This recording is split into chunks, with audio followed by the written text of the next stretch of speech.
juez, elijo, mi justicia es, y eso es increíble. Nos sorprende la gracia de Dios, pero es un tiempo para exaltar el nombre de Dios, para proclamar su nombre, para edificarnos unos a otros. Y eso es lo que hemos hecho y ahora lo que vamos a hacer por medio de la predicación de la palabra. Así que les invito a abrir sus Biblias, Colosenses capítulo 1. Antes de meternos, le damos la bienvenida a algunas visitas. Tenemos gente que nos visita desde Buenos Aires, están de vacaciones, así que le damos la bienvenida. Esperemos que sean edificados y que mutuamente nos edifiquemos. Están mis suegros también, así que si ven mi cara rebosante de gozo y alegría, se ríen por allá. Colosenses capítulo 1, vamos a leer desde el versículo 9 hasta el versículo 14. Esta es la oración del apóstol Pablo por los colosenses. Leemos, oramos y comenzamos. Voy a bajar un poquito más el micrófono. Ahí está, no hizo ningún ruido. Voy aprendiendo. Dice la palabra de Dios, Colosenses 1:9, por lo cual también nosotros, desde el día que lo oímos, no cesamos de orar por vosotros y de pedir que seáis llenos del conocimiento de su voluntad en toda sabiduría e inteligencia espiritual, para que andéis como es digno del Señor, agradándole en todo, llevando fruto en toda buena obra y creciendo en el conocimiento de Dios, fortalecidos con todo poder, conforme a la potencia de su gloria, para toda paciencia y longanimidad, con gozo dando gracias al Padre que nos hizo aptos para participar de la herencia de los santos en luz, el cual nos ha librado de la potestad de las tinieblas y trasladado al reino de su amado Hijo, en quien tenemos redención por su sangre, el perdón de pecados. Oramos. Padre, te damos gracias, Señor, por este tiempo tan hermoso, Señor, para nosotros, como cada domingo de reunirnos delante de tu presencia, Señor, a adorarte con todo lo que hacemos. Señor, te adoramos no solamente por medio de las alabanzas, sino con cada cosa que hacemos, y eso es lo que debe gobernar nuestro corazón, Señor, adoración a ti. Y ahora al abrir tu palabra, Señor, te pedimos que te podamos adorar al estar atentos a ella, al estar dispuestos, Señor, a no solamente oírla para adquirir conocimiento, sino a oírla para que ese conocimiento produzca en nosotros un andar digno de ti, Señor. Como oraba también nuestro pastor, Señor, pedimos que si hay alguien en esta mañana que aún no ha recibido el perdón de pecados mediante la sangre de Cristo, que sea un día de salvación. Te lo rogamos, Señor. En Cristo Jesús. Amén. Un poquito de agua.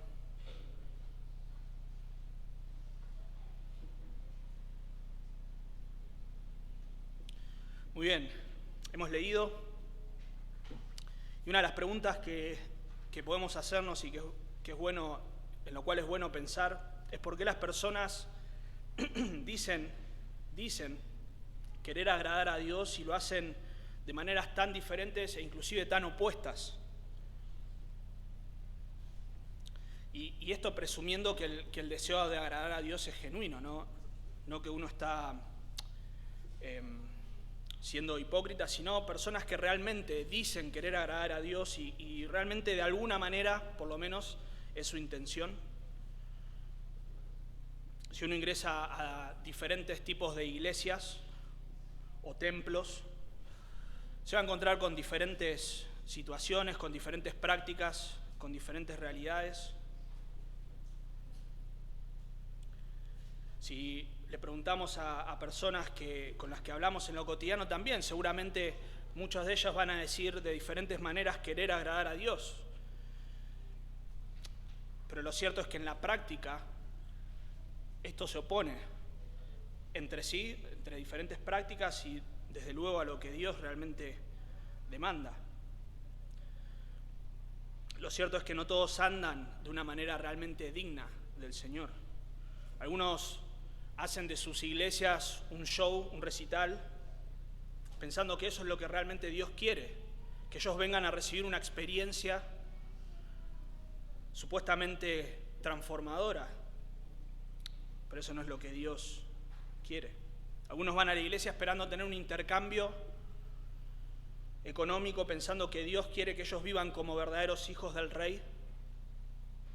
Algunos viven su vida espiritual, de experiencia espiritual en experiencia espiritual, oyendo voces, viendo visiones, pensando que eso es lo que realmente Dios quiere para sus vidas. Algunos, quizá en algunas religiones o otro tipo de prácticas, caminan y hacen peregrinaciones largas pensando que eso es lo que Dios demanda de sus vidas. Ahora, nos tenemos que preguntar, ¿qué es lo que pasa? ¿Dios realmente se contradice? ¿Dios le demanda algo a uno y a otro le demanda lo contrario? ¿Dios es un Dios bipolar como muchas personas? ¿Dios es como nosotros, que un día queremos una cosa y otro día queremos otra? Bueno, el problema claramente no está en Dios. Claramente no está en Dios, sino en nosotros. El problema es que no conocemos realmente quién es Dios y cuál es su voluntad para nuestras vidas. ¿Qué es lo que realmente Dios quiere y demanda de nosotros? Así que vamos a ver en este texto que debemos ser llenos del conocimiento de la voluntad del Señor para andar de manera digna de Él. Debemos ser llenos del conocimiento de la voluntad de Dios para andar de manera digna de Él. Y vamos a ver en este texto 3 verdades que nos enseñan la prioridad. Esta es una prioridad. La prioridad de ser llenos del conocimiento de la voluntad de Dios. Hoy le pido disculpas a los que anotan, pero hay frases largas. No suelo hacer esto, pero bueno, no me quedó otra opción. 3 verdades entonces que nos enseñan la prioridad de ser llenos del conocimiento de la voluntad de Dios. Y en primer lugar vamos a ver que ser llenos del conocimiento de la voluntad de Dios es necesario para que el creyente pueda vivir de manera digna de Él. Ser lleno del conocimiento de la voluntad de Dios es necesario para que el creyente pueda vivir de manera digna de Él. Lo primero que notamos entonces acá, esto es el contexto de una oración. Recientemente en versículo 3, Pablo dice que tanto Pablo como Timoteo y seguramente el resto de los siervos estaban constantemente orando por los colosenses. Versículo 3, siempre orando por vosotros, damos gracias. Pero acá en versículo 9 vemos cuál es el contenido, qué es por lo que realmente oraban ellos. Pero lo primero que notamos es de vuelta esta constancia, por lo cual nosotros, desde el día que lo oímos, no cesamos de orar. No cesamos de orar. Siempre orando por vosotros, no cesamos de orar. Esto nos habla de constancia en la oración. Así que esta oración o la forma en la que el apóstol Pablo ora, y no solamente aquí, sino en otros lugares también, nos hablan y nos proveen un modelo de oración. Nos proveen un modelo en el sentido de la prioridad que se ve en la constancia. Claro, cuando uno ora constantemente por algo, eso marca prioridad para uno. ¿Qué es lo que realmente es prioritario para uno? Más adelante, al final de la carta, Pablo dice que Epafras, el cual es uno de vosotros, siervo de Cristo, siempre rogando encarecidamente por vosotros en sus oraciones, siempre orando constantemente. Así que vemos la importancia de la constancia de la oración. No es algo que debemos hacer eventualmente, no es algo que debemos hacer solamente cuando le pasa algo grave a algún hermano, entonces eso nos impulsa a orar por ellos, sino que la oración por la salud espiritual de nuestros hermanos debe ser algo constante. Pero vemos también la prioridad de este asunto, no solamente por la constancia, sino lo vemos en el contenido de la oración. El contenido de la oración, es decir, qué era el motivo, los motivos que gobernaban las oraciones del apóstol Pablo. Sin duda no eran motivos secundarios, no eran cuestiones sin importancia, sino cuestiones elementales, la salud espiritual de los hermanos. En Efesios 1:15, versículo 16, dice: no ceso de dar gracias por vosotros, haciendo memoria de vosotros en mis oraciones. Y fíjense lo que pedía: para que el Dios de nuestro Señor Jesucristo, el Padre de gloria, os dé espíritu de sabiduría y de revelación en el conocimiento de Él. Y continúa: la salud espiritual, que sean llenos del conocimiento del Señor. Más adelante en 3:14 dice: doblo mis rodillas ante el Padre nuestro Señor Jesucristo. Continúa, versículo 16: para que os dé conforme a las riquezas de su gloria el ser fortalecidos con poder en el hombre interior. La salud espiritual de sus hermanos. Filipenses 3: doy gracias a mi Dios siempre, de vuelta, constancia, siempre que me acuerdo de vosotros, siempre en todas mis oraciones, rogando con gozo por vosotros. ¿Y qué pide? Que vuestro amor abunde aún más y más en ciencia y en todo conocimiento. Y el propósito de esto es, de vuelta, ser agradables, ser dignos del Señor. Entonces, vemos que la prioridad en las oraciones del apóstol Pablo, y sin duda deben ser nuestras prioridades también, es la salud espiritual, el fruto espiritual, andar de manera digna de Él, conocer al Señor más y más. Eso no quiere decir que no podemos orar por un trabajo, por salud. Por supuesto, no quiere decir eso. Sí debemos orar por esas cosas y Dios quiere que nosotros presentemos todas nuestras peticiones delante de Él. Sin embargo, a la hora de orar por nuestros hermanos, debe gobernar la salud espiritual, que conozcan más y más al Señor, que anden de manera digna de Él. Así que veamos el contenido de esta oración. Dice ahí en versículo 9: no cesamos de orar por vosotros y de pedir que seáis llenos del conocimiento de su voluntad.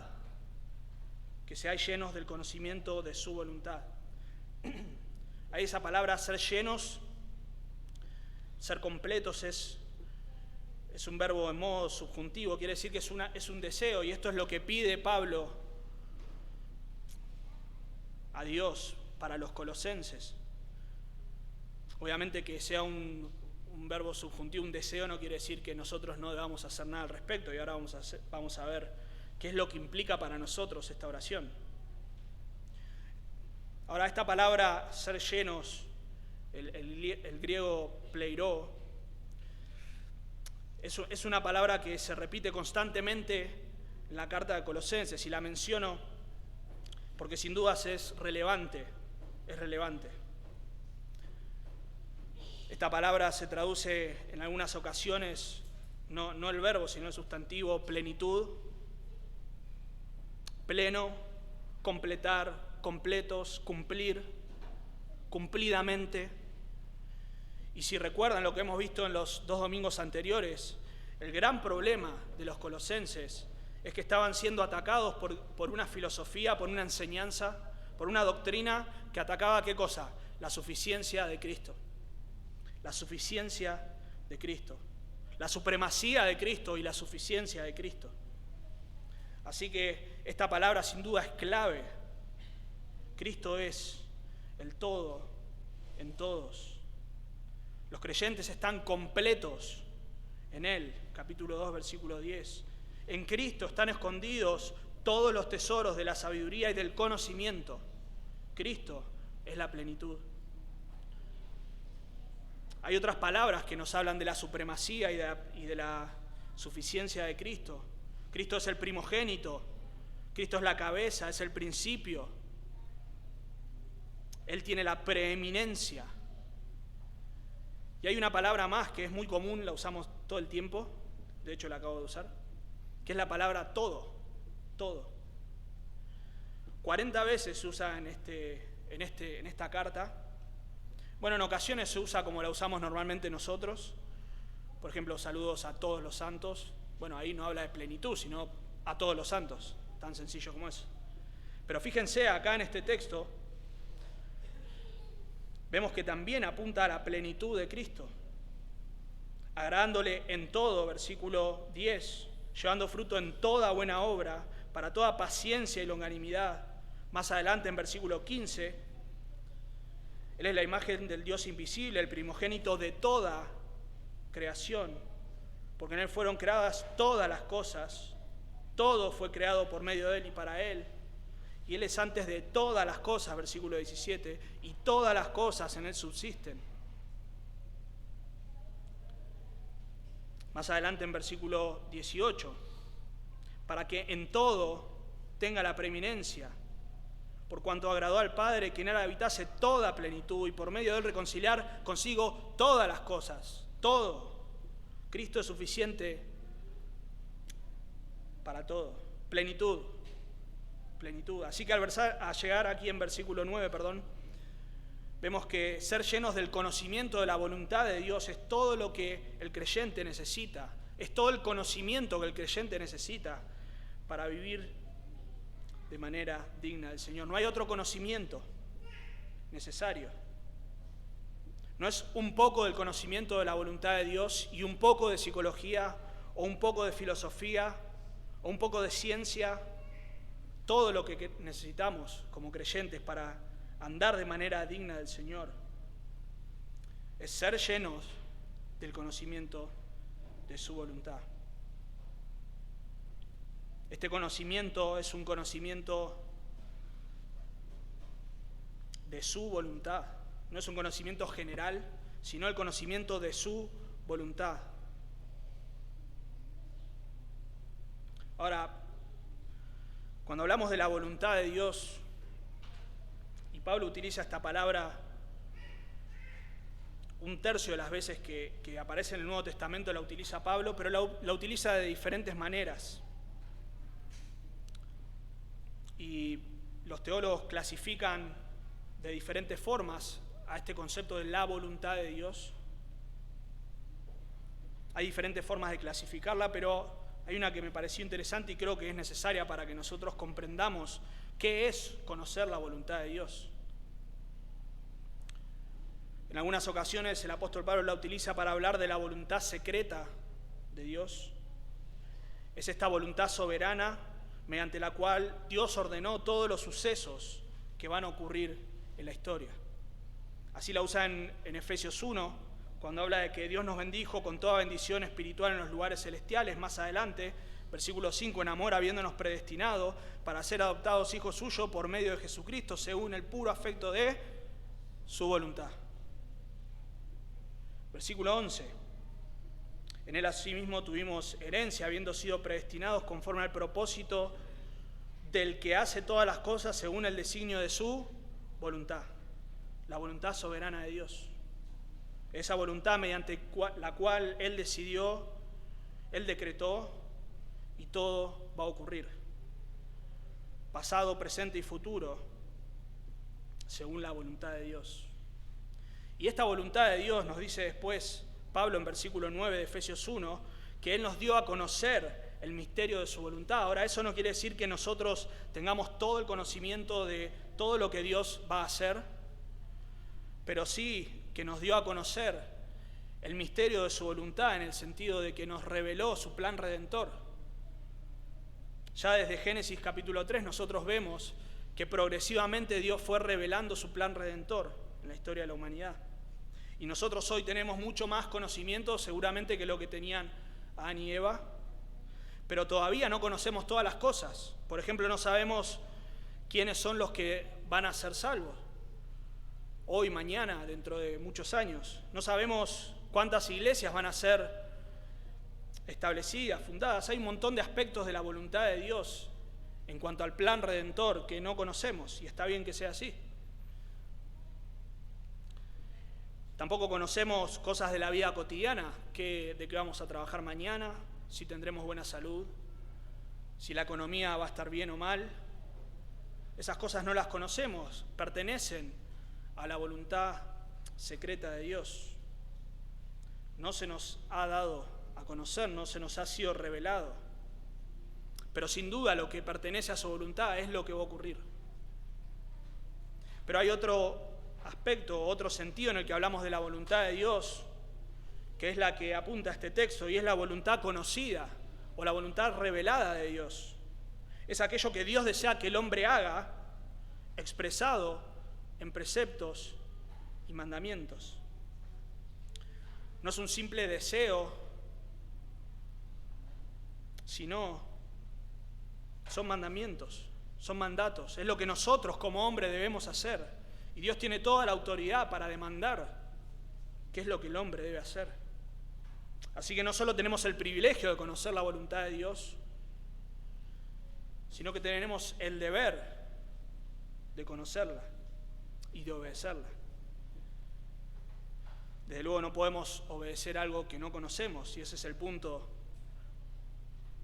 de esto, debemos conocerlo para poder obedecerlo. Deuteronomio 29:29 dice, las cosas secretas pertenecen a Jehová nuestro Dios, mas las reveladas son para nosotros y para nuestros hijos para siempre. ¿Para qué? Para que cumplamos todas las palabras de esta ley. Lo que pertenece a lo secreto de Dios, pertenece a lo secreto de Dios. No se nos es dado a conocer. Pero lo que Dios nos ha revelado, lo reveló para que nosotros obedezcamos. Por ejemplo, nos preguntamos qué es lo que quiere Dios en cuanto a la santificación. Y 1 Tesalonicenses 4:3 dice, pues la voluntad de Dios es vuestra santificación, que os apartéis de fornicación.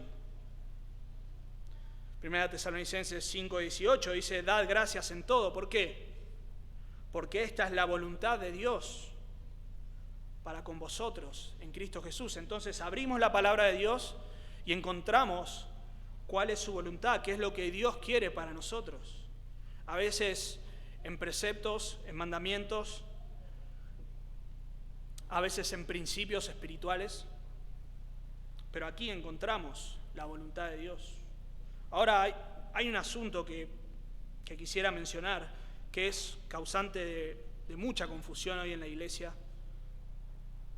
No hablo específicamente de esta iglesia, sino en general. Y es confundir estos dos elementos, o estos dos aspectos de la voluntad de Dios. Su voluntad secreta y su voluntad revelada o conocida. Hay creyentes que piensan que ellos deben conocer la voluntad de Dios en el primer sentido, que es la voluntad secreta de Dios, lo que no se nos es dado a conocer. Estas personas piensan que Dios tiene un plan trazado para ellos, una carrera, un trabajo, un esposo, una esposa, y que esto es la voluntad de Dios para sus vidas. Hasta ahora parece todo normal, pero estas personas piensan que algo diferente a eso no es la voluntad de Dios para ellos.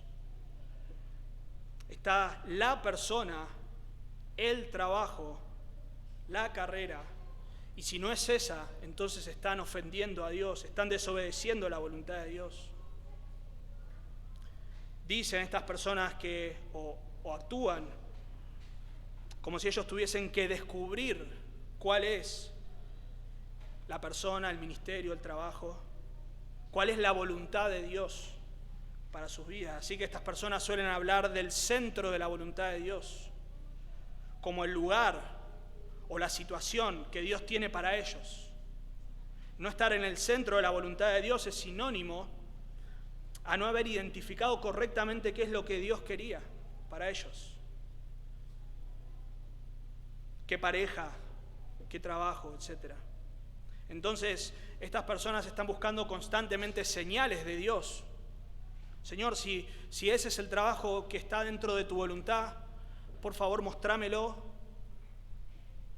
Y ahí ya entramos en terreno peligroso. Claro, Dios muestra su voluntad, pero no por medio de señales. No por medio de señales.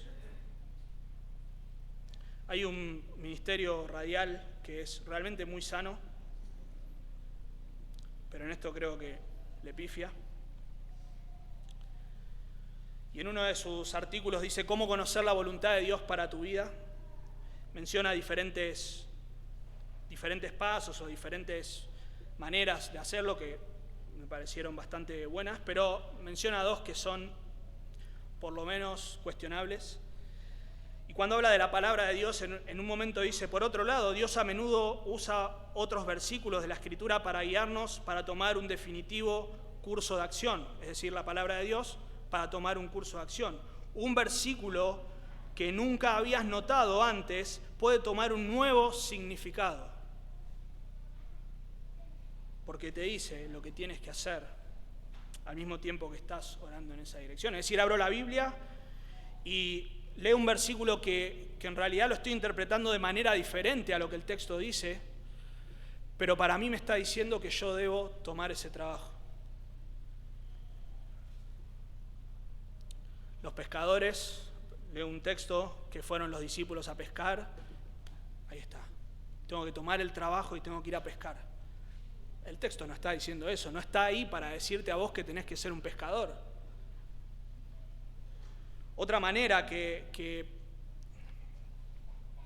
promueven o enseñan es guía a través de las circunstancias. Dicen, puesto que Dios controla el universo entero, y amén, eso es así, Él puede planear, y a menudo lo hace, las circunstancias de nuestra vida para revelar su voluntad. Una carta, ya no se usan, un mail, un mensaje oído en la radio o en internet, puede llegar justo en el momento con la justa información necesaria para marcar el rumbo. Guarda, peligro. Claro que Dios es dueño del universo, claro que Él utiliza cada circunstancia para llevar adelante su voluntad. Lo hemos visto en el Antiguo Testamento. Siempre me confundo entre Ruth y Esther. Esther, ahí está, gracias. Justo y justo. Cada circunstancia utilizada por el Señor para llevar adelante su voluntad. Ahora, el peligro en esto está en que promueve que nosotros estemos atentos a todo lo que pasa para identificar cuál de ellos es una señal de Dios. De vuelta, te llega un mail con la palabra pesca. El otro día mandaron un mensaje, hoy a la tarde van a ir a pescar, no sé si se va a hacer, pero van a ir a pescar. Entonces yo veo ese mail, ese mensaje, y digo, esto es por lo que estuve orando. Voy a ser pescador. Yo me muero de hambre pescando. Pero ahí constantemente buscando señales por todos lados. Dios controla todos los sucesos, pero eso no quiere decir que Dios nos esté hablando por medio de las señales para guiarnos en nuestro curso de acción. 1 Corintios 7:39 dice, la mujer casada está ligada por la ley mientras su marido vive, pero si su marido muere, libre es para casarse con quien quiera, con tal, la voluntad de Dios, que sea en el Señor. Esa es la voluntad de Dios, con tal de que sea en el Señor. Obviamente, cuando nosotros escudriñamos las Escrituras y somos llenos del conocimiento de la voluntad de Dios, de lo que Él sí ha revelado, tenemos las herramientas y los elementos para discernir qué es lo que Dios quiere según lo que Él ya ha revelado en su palabra. Acabamos de leer, con tal de que sea en el Señor. Si esa persona no es creyente, no es para vos. Por más señales que veas, por más mensajes que escuches, no es para vos. Pero podemos ir más allá y aplicar principios. Ok, dice ser creyente, perfecto. ¿Cómo se comporta? ¿Qué es lo que cree? ¿Cómo es en su hogar? ¿Cómo es en el trabajo? Comparten, esto es un poco más subjetivo y puede haber un poco más de flexibilidad, pero comparten el mismo objetivo en cuanto a lo ministerial.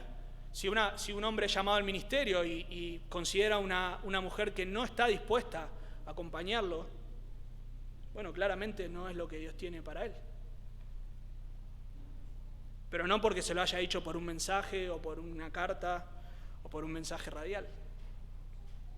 Ahora, ¿cómo podemos conocer la voluntad de Dios? Lo que Él sí ha revelado, no estos misterios, sino lo que Él sí ha revelado. Bueno, hemos dicho, mediante su palabra. La revelación de Dios escrita en su palabra. 3:16 de Colosenses dice: la palabra de Cristo mora en abundancia en vosotros, enseñándoos y exhortándoos. ¿Qué es lo que se debe enseñar? La voluntad de Dios, la palabra de Dios. ¿Cómo puedo yo exhortar a otra persona? Conforme, de acuerdo a lo que Dios quiere y demanda. No conforme a lo que yo pienso que la otra persona debe hacer, basado en una supuesta revelación o en señales. Dios reveló su voluntad a través de su palabra y lo que debemos hacer es conocer su palabra, leer su palabra, estudiar su palabra. El salmista dice en Salmo 119, 105, lámpara es a mis pies tu palabra y lumbrera a mi camino. Es decir, provee dirección. Él camina conforme a la voluntad de Dios. ¿Y cómo puede llegar a decir esto? Bueno, versículos anteriores. Versículo 97 del Salmo 119. Oh, cuánto amo yo tu ley, todo el día es ella mi meditación. Versículo 98, porque siempre están conmigo. Versículo 99, porque tus testimonios son mi meditación. Versículo 100, porque he guardado tus mandamientos. Entonces, el salmista puede decir que es guiado por la palabra de Dios porque constantemente está meditando en la palabra de Dios, porque escudriña la palabra de Dios, porque lee la palabra de Dios, y no porque reciba mensajitos de texto con guía y orientación, supuestamente. Ahora, el problema de esto es que cuando nosotros nos enfocamos en conocer lo que Dios no quiere que nosotros conozcamos, descuidamos el estudio de la palabra de Dios. Descuidamos el escudriñar la palabra de Dios, el conocerla. Ahora, debemos ser llenos del conocimiento de la voluntad de Dios, llenos de su palabra.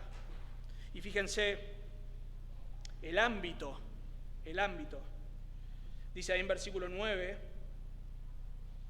que sean llenos del conocimiento de su voluntad en toda sabiduría e inteligencia espiritual. La sabiduría ahí es la capacidad de discernir en base a un conocimiento adquirido, es decir, el conocimiento de la palabra de Dios. El entendimiento habla de una comprensión, pero también quizás más parecida a lo que en el Antiguo Testamento o en Proverbios se usa como sabiduría, porque es la capacidad de utilizar y aplicar los conocimientos. Entonces, el ámbito en el que se desarrolla y aplica el conocimiento de Dios es en la sabiduría y en el discernimiento en la vida del creyente.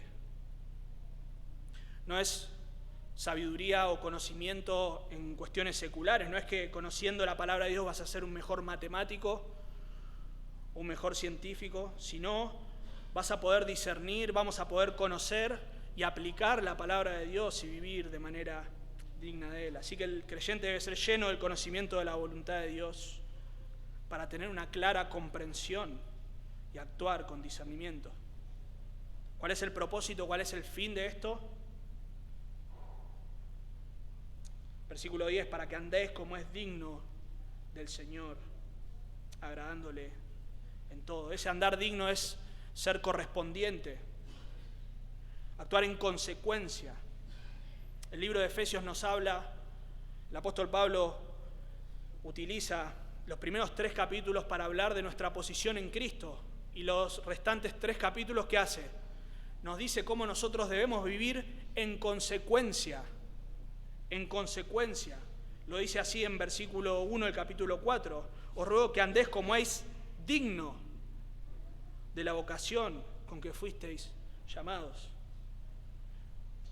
El creyente debe andar de manera digna, que sea consecuente con el Señor. Entonces, esta manera de andar digna del Señor es la manera que se ajusta a la posición que tiene en Cristo. Y algo similar vemos acá en Colosenses. Capítulo 3 dice: si pues habéis resucitado con Cristo, buscad las cosas de arriba, es decir, esta es tu posición ahora en Cristo, habéis resucitado con Cristo. Poned la mira en las cosas de arriba, no en las de la tierra, porque habéis muerto y vuestra vida está escondida con Cristo en Dios. Versículo 5, haced pues, morir lo terrenal en vosotros, es decir, como resucitaron con Cristo, como pertenecen a los lugares celestiales, como dice Pablo en Efesios, ahora hagan morir lo terrenal. Entonces hagan morir lo terrenal. No mientan, habiéndoos despojado del viejo hombre con sus hechos. Vestidos pues como escogidos. Casadas, estad sujetas a sus maridos como conviene al Señor. Es consecuente con nuestra posición en Cristo. Y esta es la manera de agradar a Dios. Fíjense ahí, dice que este andar digno del Señor es agradable a Dios, agradándole en todo. Esa palabra ahí es traducida como un verbo, como un participio, sin embargo es un sustantivo. En el original es un sustantivo y podría ser algo así como agradables a Él, para que andéis como es digno del Señor, agradables a Él. Es decir, para nosotros poder agradar a Dios, debemos andar de manera digna de Él. De manera digna de Él. Para eso necesitamos conocer la voluntad de Dios. Conocer qué es lo que Dios quiere, qué es lo que Dios demanda. Y nosotros lo hemos vivido, lo hemos experimentado. Aquellos que están casados, aquellos que tienen hijos, aquellos que tienen abuelos.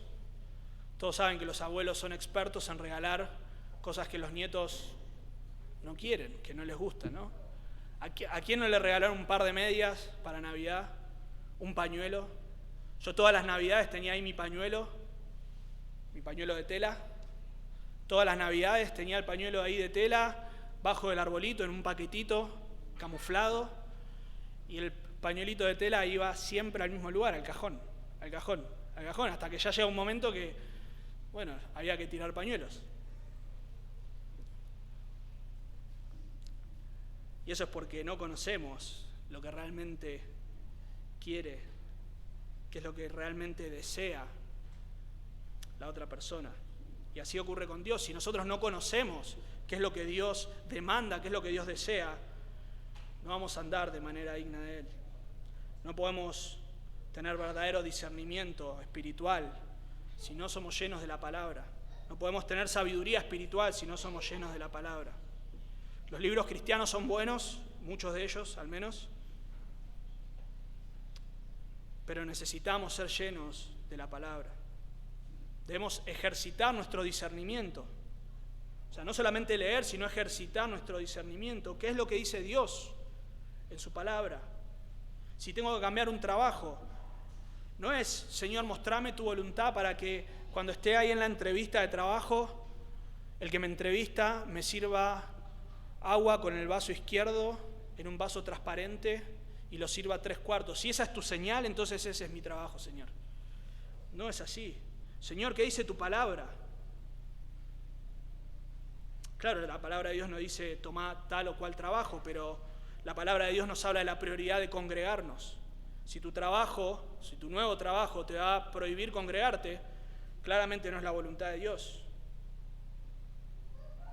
La Biblia nos habla de no ser codiciosos. Si vamos a cambiar de trabajo porque hay detrás algo de codicia, bueno, esa no es la voluntad de Dios. Y así podríamos seguir los principios de la palabra de Dios aplicados a nuestra vida.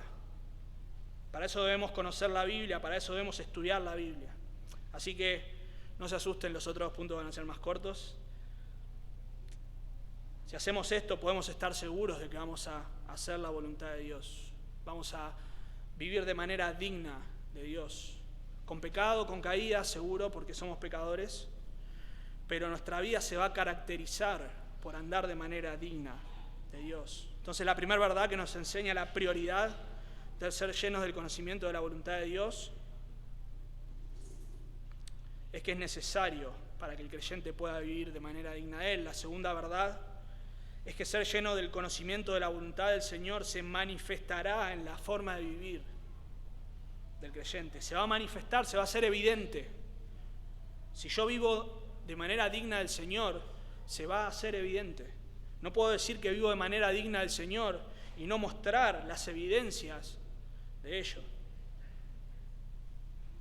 Pablo utiliza acá 4 participios que nos muestran cómo luce, cómo se ve un andar digno del Señor.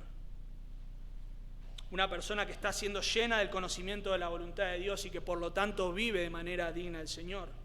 Y vemos en primer lugar, ahí en versículo 10, que dice, llevando fruto en toda buena obra. Fructificando en toda buena obra. Esa palabra la utilizó en versículo 6, ya hemos visto, para hablar del efecto del Evangelio. Cómo el Evangelio produce fruto en la vida de los colosenses y en todo el mundo. Y esta es la realidad espiritual de todo creyente. Todo aquel que ha sido alcanzado por el Evangelio produce fruto. No es que hay creyentes que dan fruto y otros que no. Sí hay creyentes que producen más fruto y menos fruto, y eso lo vemos en la parábola del sembrador. Mateo 13:23 dice, mas el que fue sembrado en buena tierra, este es el que oye y entiende la palabra y da fruto. Si oye y cree la palabra, da fruto. Pero el fruto, miren cómo es, y produce a 100, a 70 y a 30 por uno. Hay fruto, pero diferentes cantidades. ¿Y cuál es el fruto que produce el Evangelio en nosotros? ¿Y cuál es el fruto que va a evidenciar que estamos andando de manera digna de Él? Bueno, este fruto es en toda buena obra. En toda buena obra. Es una referencia a todo lo que el Señor aprueba, a todo lo que es bueno, a todo lo que el Señor demanda de los creyentes. Efesios 2:10 dice que somos hechura suya, creados en Cristo Jesús para buenas obras. Para buenas obras.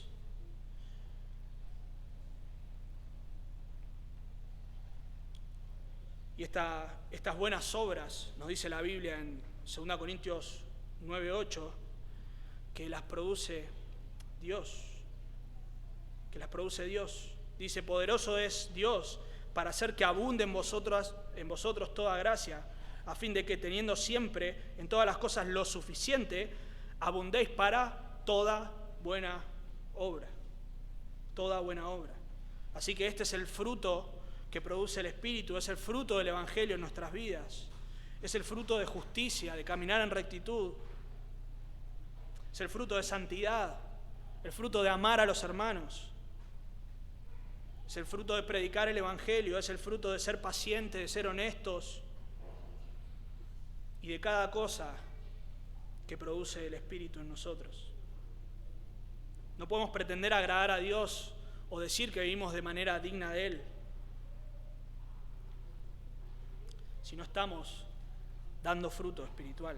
No importa qué tanto conozcamos la Biblia, no importa qué tanto sirvamos en la iglesia, no importa cuántas predicaciones escuchemos por YouTube, cuántos libros leamos, si no estamos dando fruto en nuestro carácter y en nuestras obras, no estamos evidenciando un andar digno del Señor. ¿Qué evidencian tus frutos? ¿Qué evidencian tus frutos?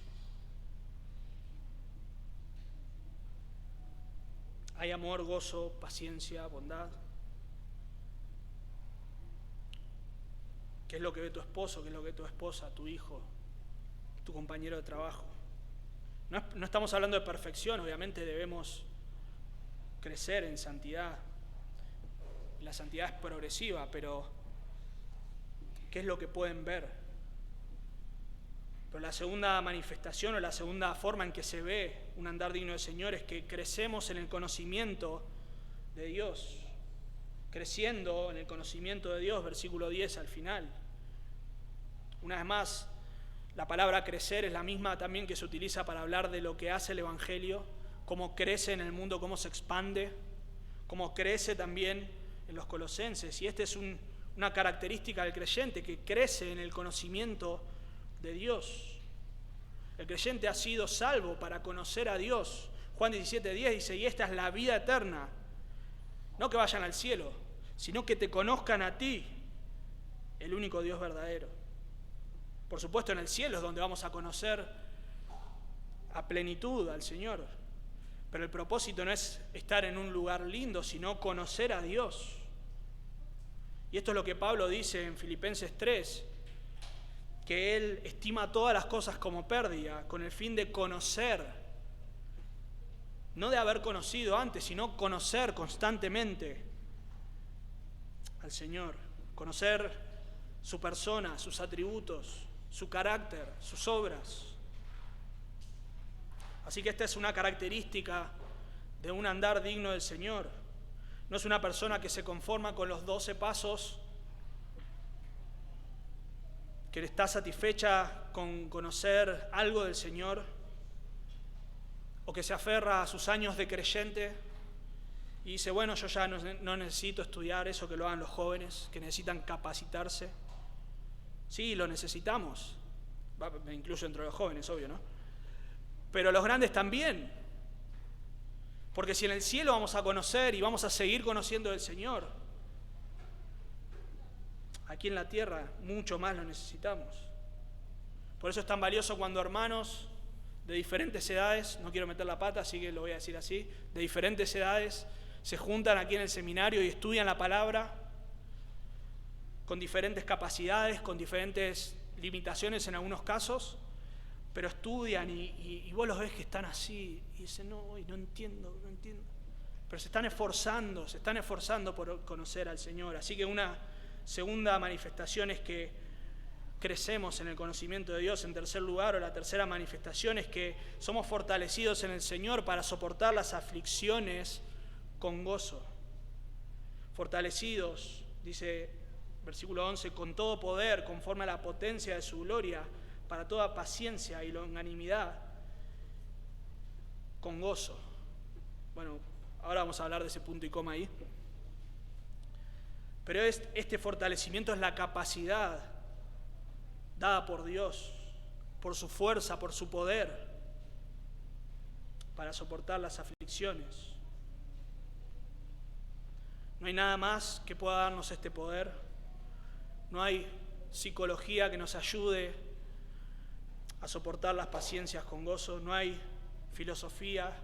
En el conocimiento de la voluntad de Dios y fortalecidos en el poder de Dios es que podemos soportar las pruebas, las aflicciones con paciencia. Estas dos palabras ahí son similares, pero longanimidad habla de, paciencia habla de perseverar,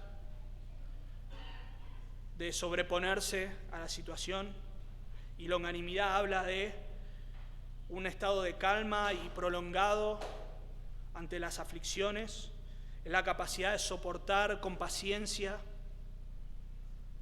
las pruebas. Es decir, el creyente es capacitado por el poder de Dios para soportar con paciencia las pruebas. Y no solo con paciencia, sino también con gozo.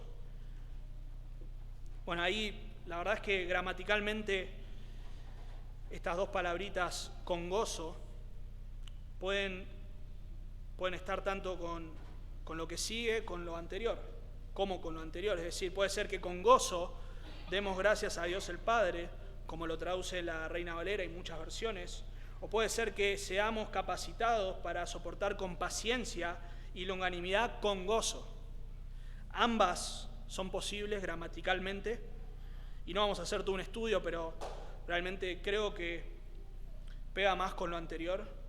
Hay otras 5 veces en las que en la carta se habla de la gratitud. Algunos, de hecho, dicen que la gratitud es un elemento central en la carta. No sé si es central, creo que es importante, pero no sé si es central.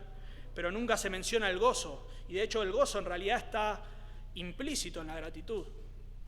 Está implícito. Hay un elemento ahí de gozo en la gratitud. Así que lo realmente sorprendente del poder de Dios en la vida del creyente no es que solamente lo capacita para soportar, sino que lo capacita para soportar con gozo, con gozo.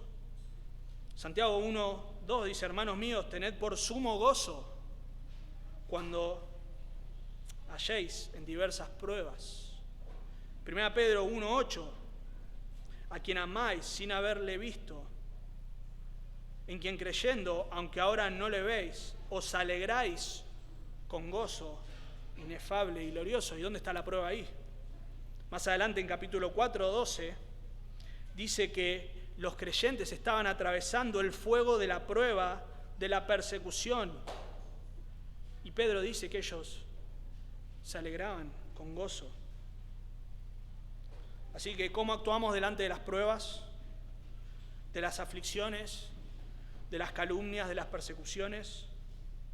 Esta es una manera de evidenciar un andar digno del Señor. Y la última manera de evidenciar un andar digno del Señor es la gratitud. La gratitud. Dije recién que es un elemento importante en la carta. 5 referencias hay, no 6, 5 referencias en 4 capítulos. Pablo dando gracias, los creyentes teniendo que hacer todo con gratitud, abundando en acciones de gracia, velando en la oración con acción de gracia. Y esta es una característica del creyente, y es una característica del creyente porque la gratitud manifiesta que el creyente reconoce que todo lo que tiene es por gracia, que no merece nada de lo que tiene. La salvación, la provisión de Dios. Cuando agradecemos por los alimentos, lo que estamos diciendo es, Señor, yo entiendo y reconozco que esto no lo merezco. Gracias, Señor. Sí, yo trabajé, sí, yo me esforcé, sí, yo compré la comida, pero todo eso fue por tu gracia. Porque me capacitaste para hacerlo, me diste salud. Gracias, Señor. Y sin duda, en el ámbito espiritual, mucho más. Señor, tu salvación es por gracia. Por gracia, gracias. Así que la gratitud es un elemento central y estas cuatro manifestaciones nos muestran cómo es un andar digno del Señor. En último lugar, la última verdad que vamos a ver rápidamente es que ser lleno del conocimiento de la voluntad del Señor es ahora posible para el creyente. Es ahora posible para el creyente. La palabra de Dios nos enseña claramente que estas características que vimos recién, estas manifestaciones, no son posibles para el hombre natural. ¿Puede haber algo similar? Recuerden que Satanás se disfraza como ángel de luz. ¿Puede haber algo parecido? Los estoicos, por ejemplo, soportaban las aflicciones, eran conocidos por eso. Ellos podían soportar. Pensaban en la muerte y no les importaba. Ellos estaban ahí firmes, pero no podían hacerlo con gozo. No podían hacerlo con gozo. Podemos dar algunos frutos aparentes, pero el que no es un verdadero creyente no puede dar fruto. Versículo 19 dice que nosotros antes éramos extraños y enemigos en nuestra mente, haciendo ¿qué cosa? Malas obras, no haciendo fruto espiritual, malas obras. 2:13 dice, y a vosotros, estando muertos en pecados y en la incircuncisión de vuestra carne, Dios os dio vida juntamente con Él. Esta es la realidad espiritual de todo aquel que no ha venido a Cristo en arrepentimiento y fe, muerto en sus delitos y pecados. No podíamos producir fruto. Por eso necesitábamos, y si no estás en Cristo en esta mañana, necesitas la intervención de Dios en tu vida. Necesitas creer en el Evangelio. Necesitas reconocer que sos pecador, que tu pecado te lleva al infierno, que no hay esperanza para vos excepto en la persona de Cristo, quien vino a este mundo, el Hijo de Dios, a cargar por el pecado de los hombres, a pagar por el pecado de los hombres, a cargar sobre Él la culpa y a morir en esa cruz, para el tercer día resucitar en victoria sobre la muerte y sobre el pecado. Y si vos creés en Él, confías en Él, te arrepentís de tus pecados y descansás solo en la obra de Cristo, podés tener vida eterna. Y esta era la obra necesaria para que nosotros podamos conocer la voluntad de Dios, para que podamos obedecerle, para que podamos andar de manera digna de Él.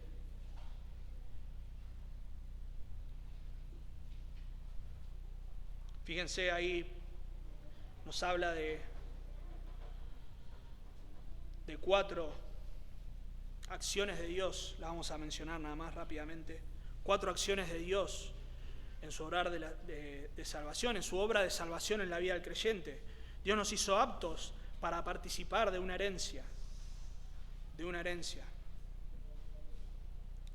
Versículo 12, con gozo dando gracias al Padre que nos hizo aptos para participar de la herencia de los santos en luz. Nos hizo aptos, nos capacitó. No podíamos ser aptos. Dios nos capacitó.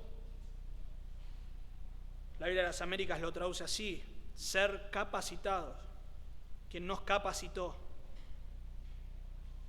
Esta herencia o este participar nos habla de una parte en común, algo que todos los creyentes tenemos en común. La herencia es la porción, se habla de esta imagen que nosotros vemos de un terreno, de una herencia, no solamente un terreno, sino de cosas que podemos adquirir como herencia, cosas materiales o cosas inmateriales como una deuda, por ejemplo. Pero esta herencia es la herencia de los santos en luz, es la porción que nos ha sido dada a los santos. La palabra de Dios nos habla de cuál es esta herencia: la herencia de la vida eterna, la herencia de la promesa. Y esta herencia está reservada en los cielos para nosotros. Ahora, ahí cuando menciona a los santos en luz, es una referencia a todos los creyentes, porque los creyentes están en luz, en luz.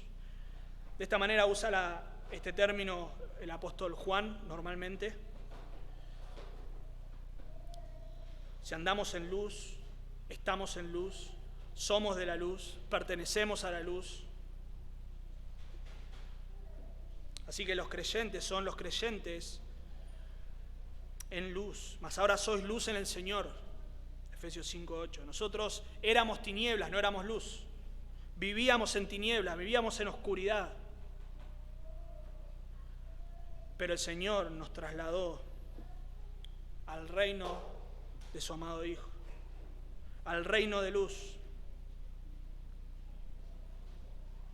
al reino de los santos en luz. La segunda acción de Dios es que nos liberó del reino de las tinieblas. ¿Ven ese contraste? Hay luz y tinieblas.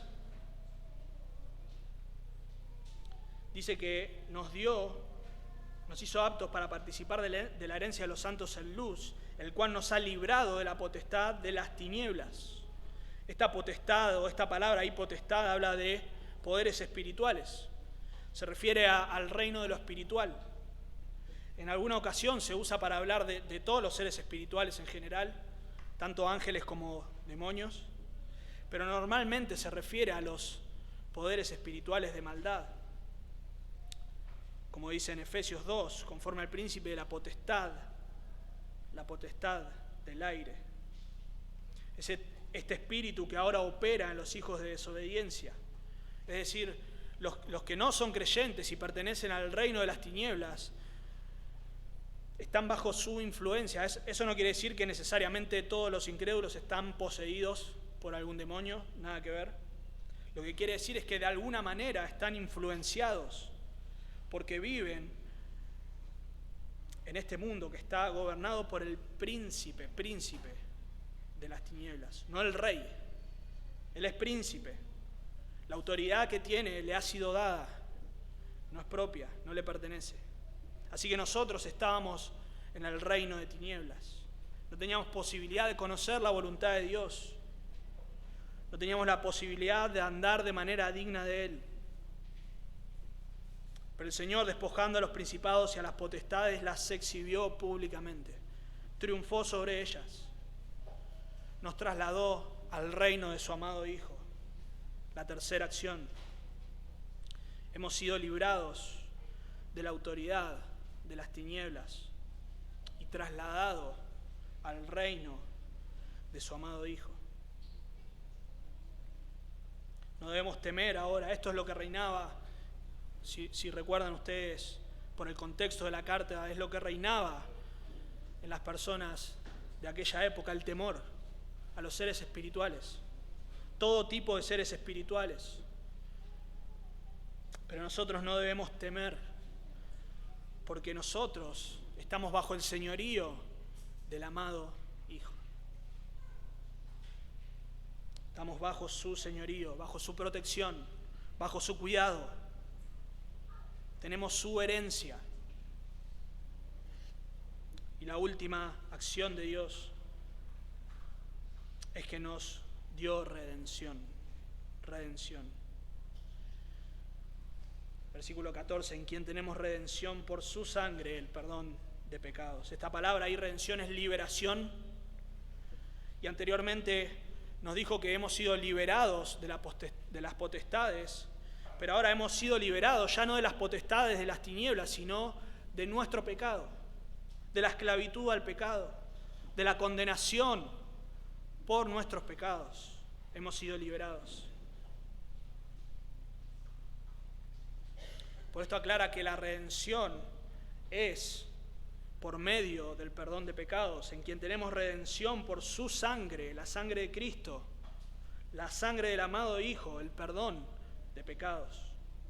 Así que ahora, habiendo sido perdonados, tenemos a Dios como Padre, podemos cumplir su voluntad, podemos conocer y debemos conocer su voluntad para saber cómo andar de manera digna de Él. Ya no como andábamos antes, en oscuridad, en pecado, en tinieblas, sino como es digno, como corresponde a aquellos que han sido trasladados al reino de su amado Hijo, que han sido perdonados sus pecados. Así que debemos conocer, ser llenos del conocimiento de la voluntad de Dios, nada más. No necesitamos nada más, ningún otro conocimiento para andar de manera digna del Señor. Este andar de manera digna se va a manifestar, se va a evidenciar en nuestra forma de vivir. Y ha sido posible por la obra de Dios en nuestra vida. Así que te animo, hermano, a que no desperdicies tu tiempo tratando de ver qué es lo que Dios quiere para vos, buscando señales por ahí, siguiendo los pálpitos de tu corazón. Recuerden que la palabra de Dios nos dice que el corazón es ¿qué cosa? Engañoso. Si hay algo en lo que no podemos confiar en este mundo, es en nuestro corazón. Pero sí podemos confiar con certeza en la palabra de Dios. Podemos confiar con certeza en Dios y en su palabra. Oramos. Padre, te damos gracias por tu palabra. Señor, a veces entendemos que puede sonar como algo muy exclusivo, como algo quizá nos parece, o a otras personas les parece algo exagerado, decir que solo tu palabra nos puede proveer el conocimiento, el discernimiento para andar de manera digna de ti. A algunos puede parecerles soberbio,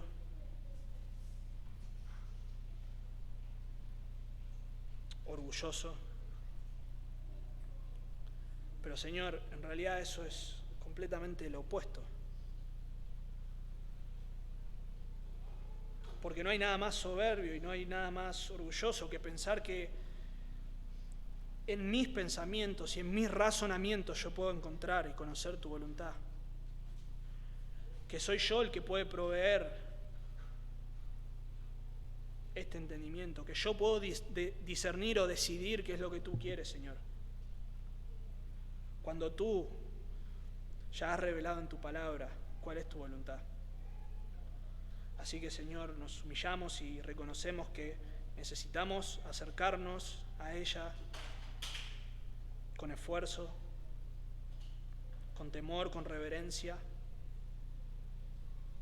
porque así y solo así, Señor, vamos a poder conocer tu voluntad, vivir de manera digna de ti, Señor, agradándote en todo. Que esa sea, Señor, la realidad de cada uno de los que está en esta mañana. Y si alguno todavía, Señor, no te conoce, todavía está en el reino de las tinieblas, que la luz del Evangelio resplandezca en sus vidas, Señor. Oramos en Cristo Jesús. Amén.